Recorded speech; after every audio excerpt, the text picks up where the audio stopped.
ইরানে হামলা আরও জোরদার করেছে যুক্তরাষ্ট্র ইসরায়েল। রাজধানী তেহরানের নানা গুরুত্বপূর্ণ স্থাপনা ছাড়াও ক্ষেপণাস্ত্র ও বিমান হামলার শিকার হচ্ছে দেশটির বিভিন্ন এলাকা। স্বেচ্ছাসেবী সংগঠন রেড ক্রিসেন্ট বলছে, অভিযান শুরুর পর থেকে এখন পর্যন্ত টার্গেট করা হয়েছে ইরানের ৩,৬০০-র বেশি বেসামরিক স্থাপনা, আর নিহতের সংখ্যা বেড়ে দাঁড়িয়েছে ১৩৩২ জনে। পূর্ণ শক্তিতে ইরানে হামলা চালানো হচ্ছে বলে জানিয়েছেন মার্কিন প্রেসিডেন্ট ডোনাল্ড ট্রাম্প। পাশাপাশি ইরানের অন্তত ৩০টি জাহাজ ধ্বংসের দাবি করেছে ওয়াশিংটন। আধুনিকতায় পরিবেশ বান্ধব গ্রেট ওয়াল সেরামিক। দাউ দাউ আগুনে পুড়ছে তেহরানের আজাদি স্টেডিয়াম। কালো ধোঁয়ায় আচ্ছন্ন পুরো এলাকা। কেবল রাজধানী নয়, যুক্তরাষ্ট্র ইসরায়েলের যৌথ অভিযানে পুড়ছে ইরানের একাধিক শহর। হামলা থেকে রেহাই পাচ্ছে না বেসামরিক স্থাপনা ও সাধারণ মানুষ।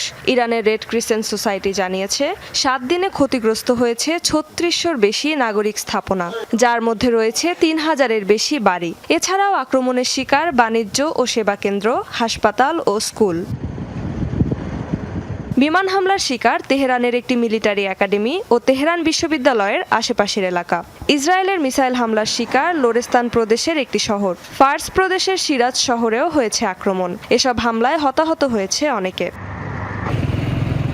সম্পূর্ণ সক্ষমতা নিয়ে ইরানে যৌথ বাহিনী হামলা চালিয়ে যাচ্ছে বলে জানিয়েছেন মার্কিন প্রেসিডেন্ট ডোনাল্ড ট্রাম্প। তার দাবি, ক্ষেপণাস্ত্র ছুড়লে ধ্বংস করে দেয়া হচ্ছে তেহরানের মিসাইল লঞ্চারগুলো। আমরা প্রতি ঘন্টায় ইরানের ক্ষেপণাস্ত্র ও ড্রোন ধ্বংস করছি। তারা ক্ষেপণাস্ত্র ছোড়ার 4 মিনিটের মধ্যে লঞ্চার ধ্বংস করে ফেলা হচ্ছে। তারা বুঝতেই পারছে না কি হচ্ছে। আমাদের সামর্থ্য অনেক বেশি, যা ক্রমেই আরো বাড়ছে। আমাদের অংশীদার ইসরায়েলেরও একই অবস্থা। অভিযানের সময়সীমা পুরোপুরি আমাদের নিয়ন্ত্রণে। যত সময় লাগুক, লক্ষ্য পূরণে আমরা আরো সেনা ও অস্ত্র পাঠাবো।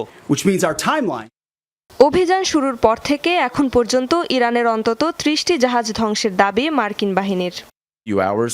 ইরানি নৌবাহিনীর ওপর আমাদের হামলা বাড়ানো হয়েছে। প্রেসিডেন্ট আগে বলেছিলেন আমরা 24টি জাহাজ ধ্বংস করেছি। এখন সেই সংখ্যা 30 ছাড়িয়েছে।